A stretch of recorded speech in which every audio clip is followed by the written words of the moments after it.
Ballroom की आड़ में व्हाइट हाउस के नीचे क्यों बन रहा है नया सुपर बंकर? क्या अमेरिकी राष्ट्रपति ट्रंप को किसी बड़े हमले की आशंका है? 80 साल पुराना व्हाइट हाउस का सीक्रेट कैसे हो गया लीक?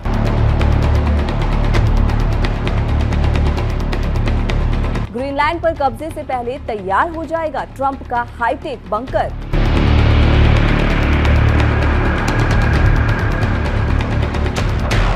डोनाल्ड ट्रंप कोई साधारण राष्ट्रपति नहीं है। वे जब भी कोई फैसला लेते हैं वो या तो बहुत बड़ा होता है या फिर बहुत विवादास्पद और कई बार बहुत खतरनाक। ग्रीनलैंड को खरीदने की पेशकश, यहां तक कि हमला करके कब्जाने की धमकी, रूस से सीधी टक्कर, ईरान को खुली चेतावनी, चीन के साथ ट्रेड वॉर और नाटो सहयोगियों पर दबाव, इन सब ने ट्रंप को दुनिया का सबसे अप्रत्याशित नेता बना दिया। अब सवाल उठता है कि क्या इतने सारे पंगे लेने के बाद ट्रंप को अपनी सुरक्षा की चिंता सताने लगी है?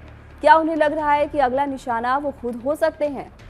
इसका जवाब ये है कि व्हाइट हाउस में कुछ बदल रहा है और ये बदलाव सिर्फ ईंट पत्थर का नहीं है। वॉशिंगटन डीसी के सबसे सुरक्षित इलाके में दुनिया की सबसे ताकतवर सत्ता के केंद्र में ईस्ट विंग में भारी निर्माण चल रहा है। आधिकारिक बयान कहता है कि ये एक भव्य और आधुनिक बॉलरूम है। लेकिन सवाल यह है कि क्या दुनिया का सबसे ताकतवर देश सिर्फ नाच गाने के लिए इतनी बड़ी तैयारी करता है? जब व्हाइट हाउस के नीचे पहले से ही एक खुफिया बंकर मौजूद है, जब एक एक तार, एक एक सेंसर, एक एक ईंट का हिसाब रखा जाता है, तो फिर बंकर को दोबारा क्यों तोड़ा जा रहा है? क्यों उसे नई तकनीक से बनाया जा रहा है? और क्यों इस पूरी प्रक्रिया को नेशनल सिक्योरिटी का टैग दिया गया है? व्हाइट हाउस 3 हिस्सों में बटी है। प्रेसिडेंट रेजिडेंस, जहां राष्ट्रपति रहते हैं, वेस्ट विंग, जहां सत्ता का संचालन होता है, ईस्ट विंग, सबसे कम दिखने वाला, सबसे कम जाना जाने वाला हिस्सा। ईस्ट विंग के बारे में एक बात मशहूर है, ये वो हिस्सा है जिसके नीचे अमेरिका का सबसे सीक्रेट बंकर मौजूद है। यही बंकर कहलाता है प्रेसिडेंशियल इमरजेंसी ऑपरेशन सेंटर, यानी कि PEOC। PEOC सिर्फ एक कमरा नहीं है, ये एक पूरा अंडरग्राउंड फोर्ट्रेस है। ऐसी जगह जहां न्यूक्लियर अटैक के दौरान राष्ट्रपति जिंदा रह सके, केमिकल या बायोलॉजिकल हमले में हवा फिल्टर हो, मिसाइल स्ट्राइक में भी छत ना गिरे, साइबर अटैक के दौरान कम्युनिकेशन बना रहे। 9/11 के दौरान जब आतंकवादी विमान वर्ल्ड ट्रेड सेंटर से टकराए, तब राष्ट्रपति जॉर्ज बुश इसी सिस्टम के जरिए सुरक्षित रखे गए थे।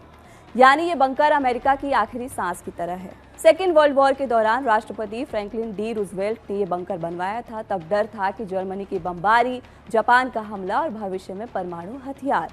80 साल तक इस बंकर ने अमेरिकी राष्ट्रपतियों को सुरक्षा दी। तो सवाल यह है कि अगर पुराना बंकर काम कर रहा था तो उसे तोड़ने की जरूरत क्यों पड़ी?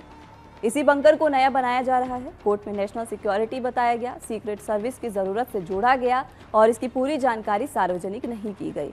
यानी बॉलरूम सिर्फ ऊपर की कहानी है, असली काम नीचे हो रहा है। अगर ये सिर्फ बॉलरूम होता तो नेशनल सिक्योरिटी शब्द का क्यों इस्तेमाल किया जाता? अमेरिकी मीडिया रिपोर्ट्स की माने तो ईस्ट विंग के नीचे बने PEOC को अपग्रेड किया जा रहा है। इसे ज्यादा गहरा और ज्यादा मजबूत बनाया जा रहा है। नई तकनीक, नए खतरे, नए युद्ध परिदृश्य ध्यान में रखे जा रहे हैं। रूस, चीन, ईरान, यूरोप, इन सब से टकराव के बीच खड़े हैं ट्रंप। तो सवाल स्वाभाविक है, क्या ट्रंप डरे हुए हैं या फिर जरूरत से पहले तैयारी कर रहे हैं? शायद दोनों। और क्या व्हाइट हाउस के नीचे तीसरे विश्व युद्ध की तैयारी हो रही है? आप इस खबर पर क्या सोचते हैं, हमें कमेंट बॉक्स में जरूर बताएं। साथ ही चैनल कड़क को सब्सक्राइब करना बिल्कुल ना भूलें।